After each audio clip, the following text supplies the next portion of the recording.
If you ever listen to any drug commercials on TV, they say, don't take it if you're allergic to it. How about the 20 things that could happen to you after you do take it? I mean, if I had any of those diseases and needed that pill, I certainly wouldn't take it because of fear mongering the way they do it.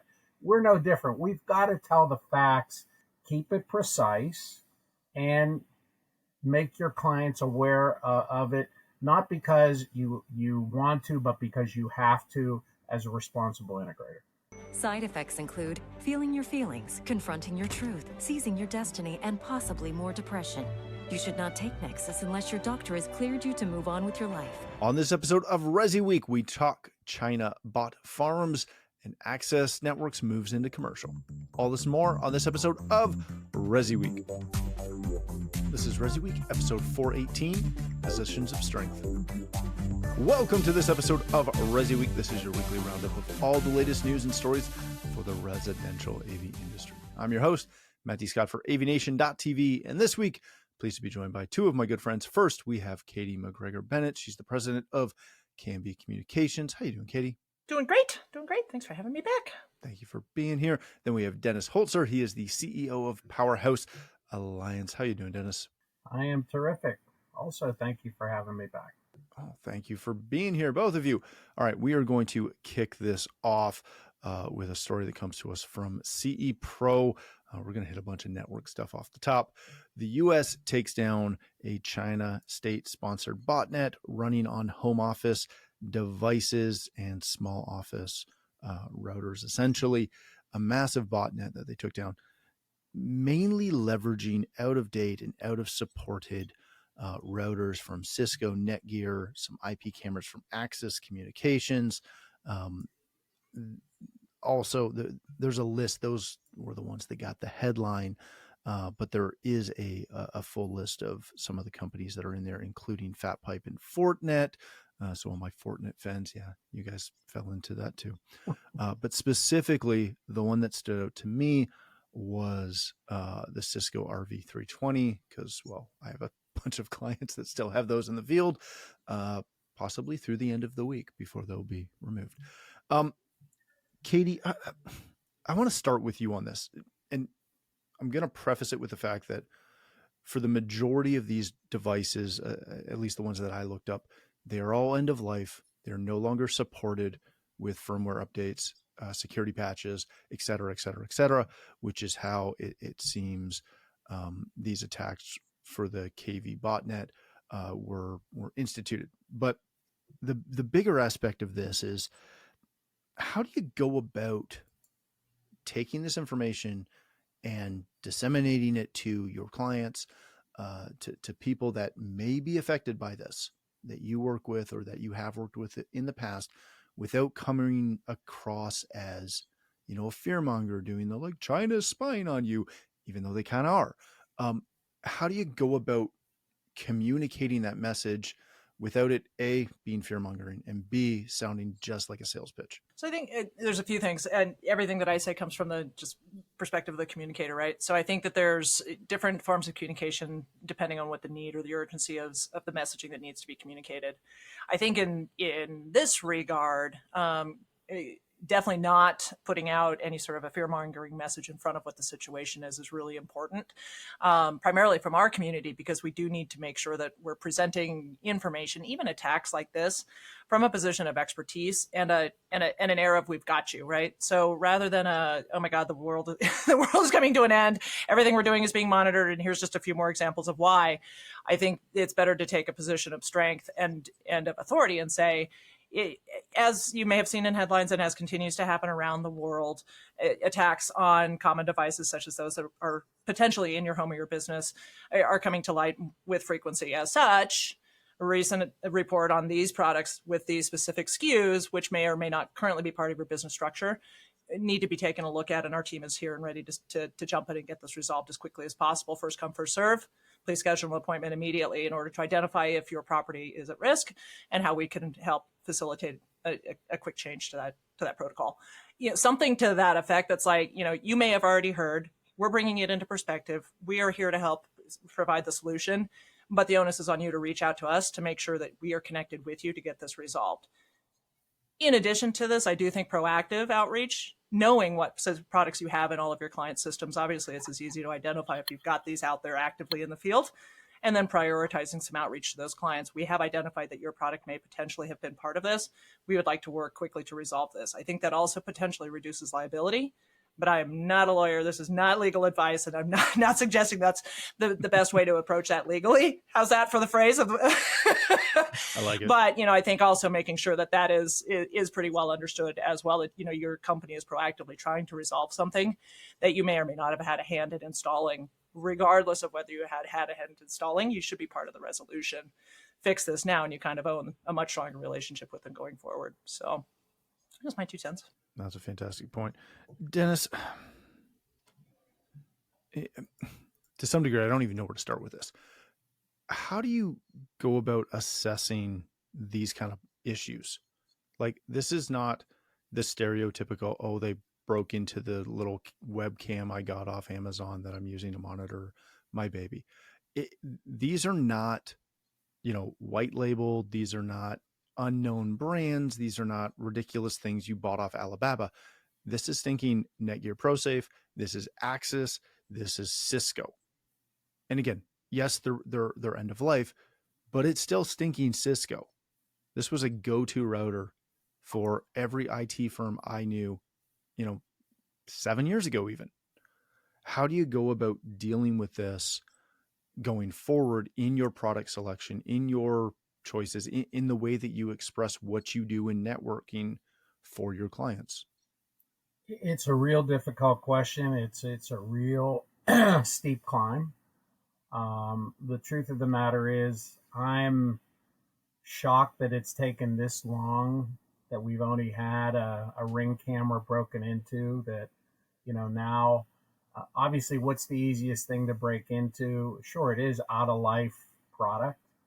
But unfortunately, I believe this is going to start happening more and more and more. And I think, and Katie said I'm not a lawyer, and neither am I, but the truth of the matter is that I think we all have the responsibility, and taking the legalese out of it, we have a responsibility to start telling all of our clients that, look, this product is made here, and you've got to cover yourself, unfortunately, whether it's an ugly way to do it or not. And it's not fear mongering, it's facts. And it's one thing that I've always been lost in this industry. I think too often we don't tell the facts because we're afraid of fear mongering. And there is a proper way to do facts without fear mongering. And that is, look, clients, first of all, this is a potential that could happen on the newest of products. They're taking the easiest road, and they're picking old, out of date, certainly security concerning products, and they're going after it. All you can do as an installer, or all we can do, is inform you of the facts that, Mr. Consumer, whether you're residential or business, you need to be aware that on these types of products, you do need to stay as modern and as new as possible. And look, we're all going through this every time. It is whack-a-mole. Every time, they fix something. There's some 13-year-old around in this country, let alone other countries, that have the ability to whack-a-mole and pops up. And like I said, I think it's a fine line between telling the truth and being open and honest versus fear-mongering, that the facts need to be set. And I'll just say it this way. If you ever listen to any drug commercials on TV, they say, don't take it if you're allergic to it. Well, how the hell do you know you're allergic to it unless you take it? Number one. Number two, how about the 20 things that could happen to you after you do take it?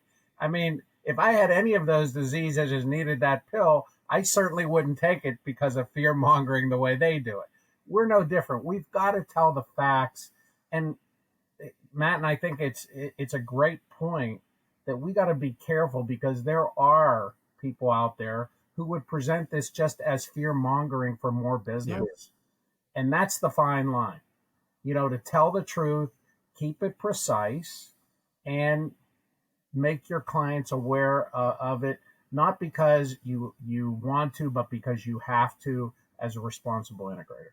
Katie, as an industry, do we need to be upfront and blatant with, to use Dennis's example of, the pharma commercial of, we are providing this technology, and literally anything that is network, and we are not responsible for anything that happens with this, because let's be honest, it is out of our control.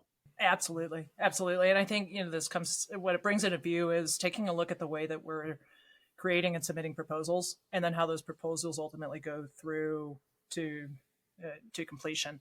There should be language from the start all the way through to the end that predetermines the nature of the relationship, and that, yes, while we are doing the following things, but you have skin in the game too, and how this is communicated needs to be in your company's, your brand voice, tone, tenor, phrasing.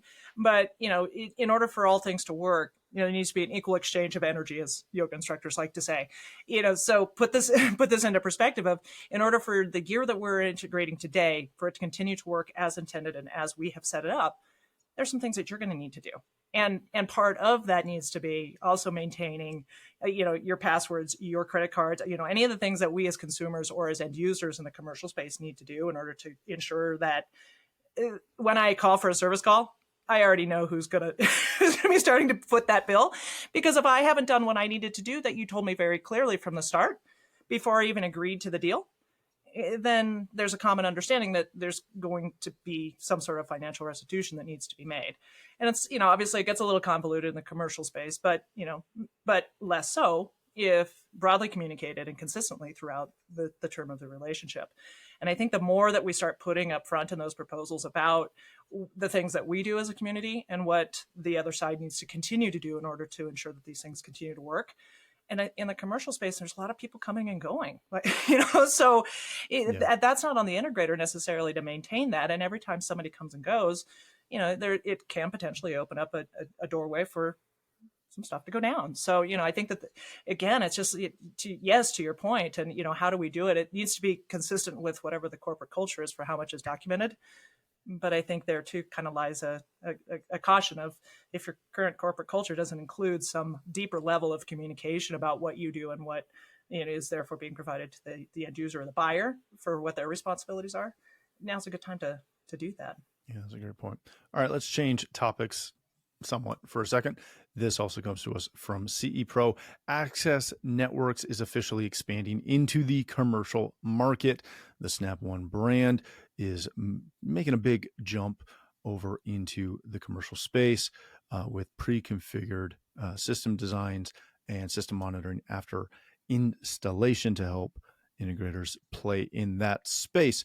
Again, go read through the article. It gives a good overview, and there's some great quotes in there from our friend Bryce over at Access. Dennis, let me start with you on this, and I'm going to preface this with, I am very happy to see Access expanding into the commercial space. I think that's fantastic for Access, and they are a great company. They can handle this very well from their internal knowledge base and system setup. Where I get concerned as we jump off the ledge is, in the article, they reference the fact that Origin has also made a big move into commercial with commercial speakers, commercial amplifiers, etc. You cannot make that comparison of going from speakers and amps from a residential environment into a commercial environment, right? Even custom design, that's easy peasy. Going from residential networks into commercial networks, unless we are strictly talking high-end residential and, shall we say, SMB, small business, that comparison likely works. From an integrator standpoint, are we expecting, or is Access expecting too much out of residential integrators to be able to jump in and play in the commercial network space? The first thing is, in my humble opinion, everyone who sells Access now has some new SKUs that automatically in their mind qualifies them to install in something that is no longer a lake but an ocean. And I it's very, very concerning to me, because we do have, and we always talk about this, installers who automatically, and small business versus big business is a really, really big difference. Yes, it is. We make it seem like it's not, or the factories often make it seem like it's not a big deal. It is a big deal.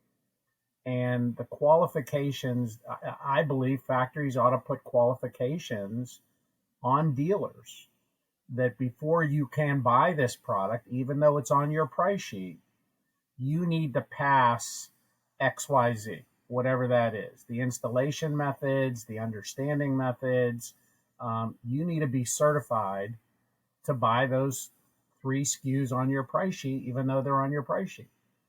And again, we always talk about it, all too often, and both sides. I don't want to single out the residential installer.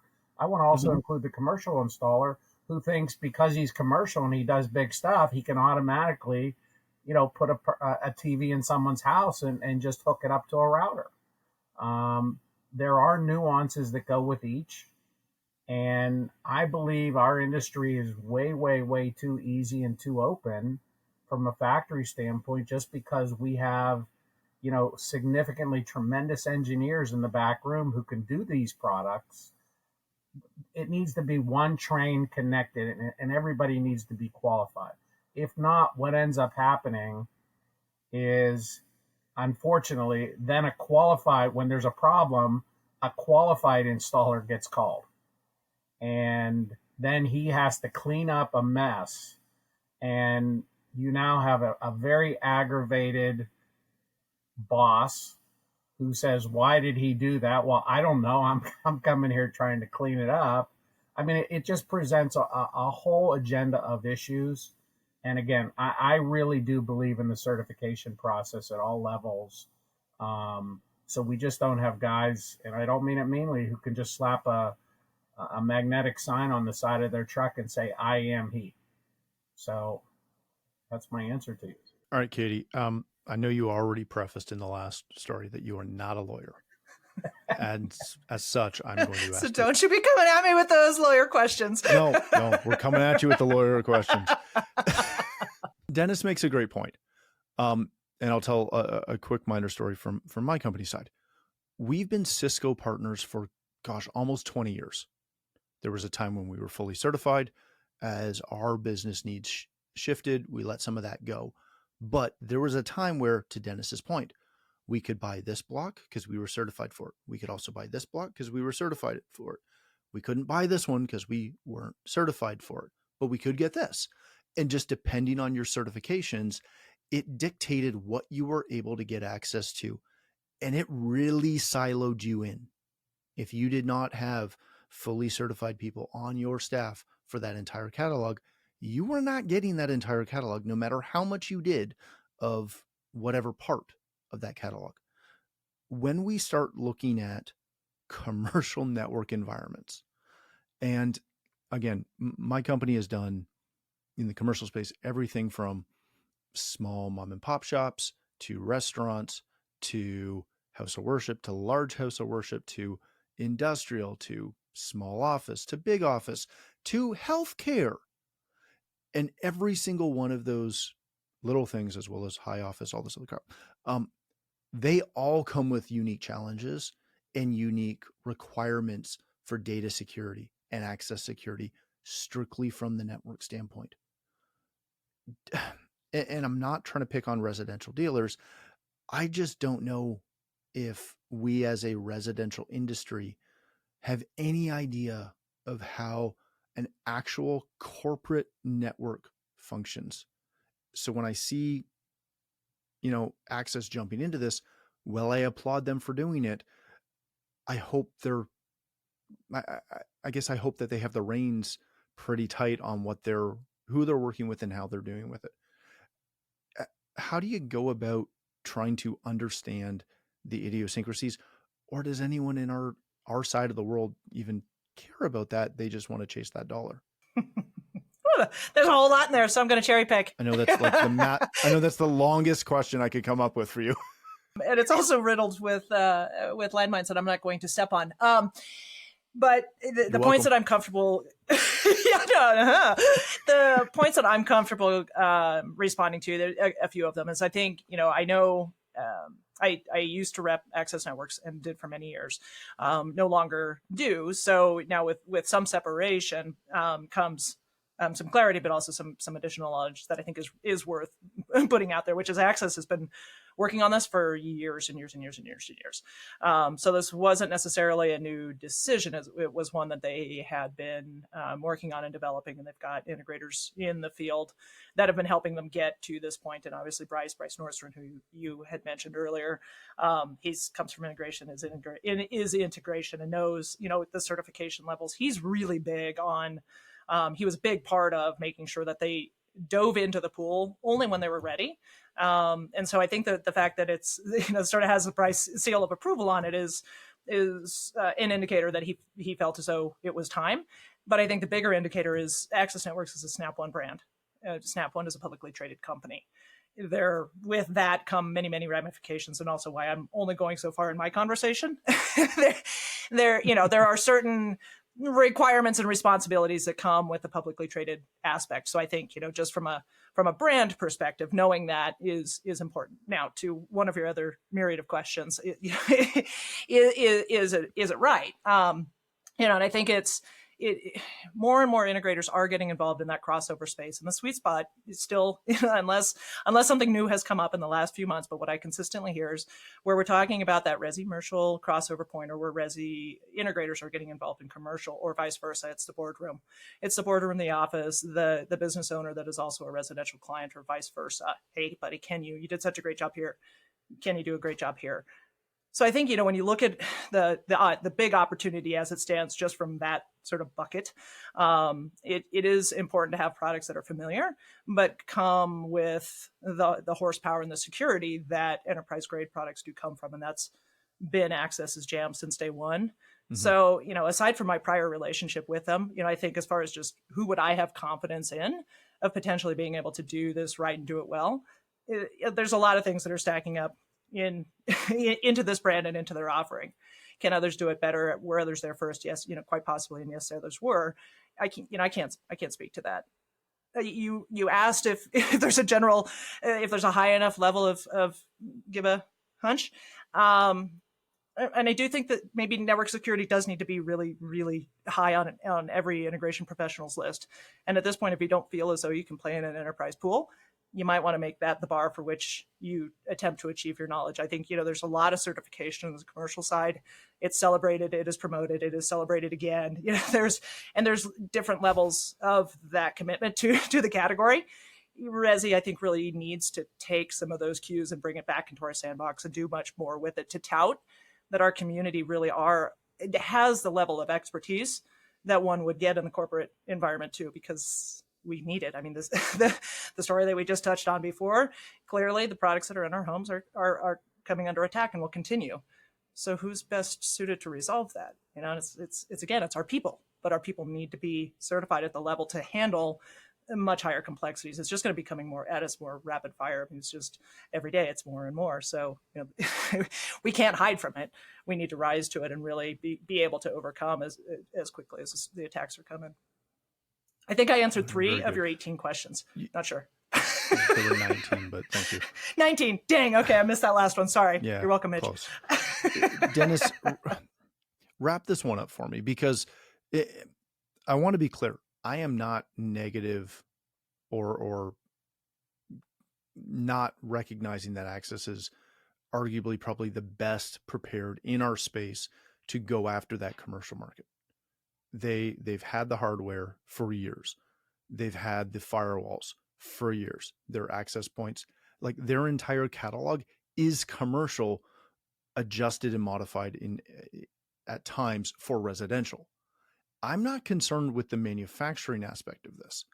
My concern lies with the residential integrator having a understanding and knowledge of how to not only design and deploy in a true commercial environment, not mom and pop's corner store. That doesn't concern me that much. It's the office with, 50 employees and people coming in the door to sell or to work with them, or, et cetera, et cetera, et cetera. It is the commercial environment that I don't know if residential integrators have the skill set, the knowledge, or even the understanding of the landscape from an IT standpoint. Again, I'm specifically hammering that IT standpoint. You run an association of a bunch of distributors who does, in my opinion, some of the better training out of any distributing company out there. What's your take on the landscape? Is even 10% of our, members or industry, are they ready to play in that actual commercial IT landscape? So Matt, I want to backtrack and be clear that because you have a driver's license and you can drive a Volkswagen doesn't mean you can drive a tractor trailer. And the tractor trailer is a tremendous product. The Volkswagen is a tremendous product. So again, it is the user. What we're talking. We're not, in my opinion, we're not questioning whether access the product is good. We're not questioning whether it can do what we need it to do. We're questioning the installer who can take a good product, and we've seen in many, many cases mess it up or not understand it and not put it correctly into the atmosphere that it needs to be into. And I will tell you that from a Powerhouse standpoint, this discussion comes up almost every day. We are transitioning, not from, because we're staying in the residential and we will be a one-stop shop for all residential products, but we are transitioning and adding the commercial side of things. And we can only add roughly three vendors a year. And I last year we turned down probably 40 or 50 vendors who had tremendous commercial products. And why did I turn them down? Because we can't take on 50 lines at one time and say we're expertise, because we're not. So I have capped it at 3 lines a year on that side, and it amounts to a line every third of a year, because that's how long it takes us to buy the product, load it in our system, train our guys, first and foremost, what the product is, what it does, how it's to be installed, where it should be installed. Then we have to market it out to our dealers. We have to train them on what the product is and teach them how to do it. And then they have to market and start putting it out in bids to their customers. And so, again, I want to be very staunch in saying that it has nothing here to me to do with access, other than the limiting of who they sell their product to. That I think is one of their jobs.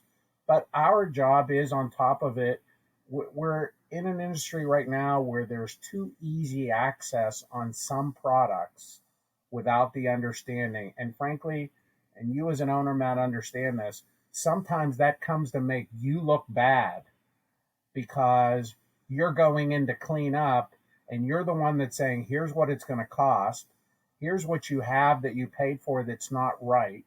Here's what you paid for that we got to change. And so there's no way you're walking out with a pat on the back 9 out of 10 times. That's where the problem is in this industry. And I go back to my Volkswagen. Just because you can drive a Volkswagen doesn't mean you can drive a tractor trailer. Yeah, that's a great point. All right, let's leave it there. Thank you both so much for joining us.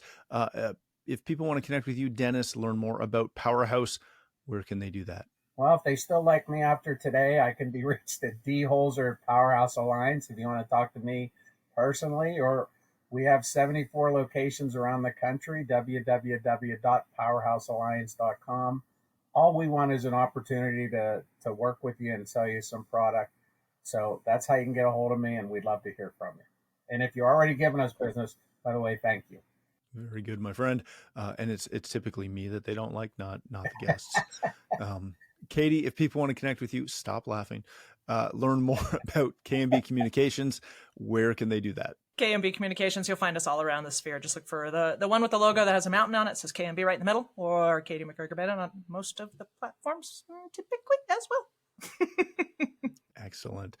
Thank you again for joining us. If you'd like to connect with me or send me hate mail, you can do that at Matt D. Scott on Twitter or X or most other social platforms. But more importantly, please visit AVNation.tv, where you'll find this show as well as a wide variety of other shows with all the verticals that we cover. When you visit the website, please take a moment to check out our supporters. We are extremely thankful for their support and ask that you check them out as well. Thanks again for watching. That's all the time we have for this episode of ResiWeek, the network for the AV industry. What are you listening to? This is AV. This is AVNation. This is AVNation.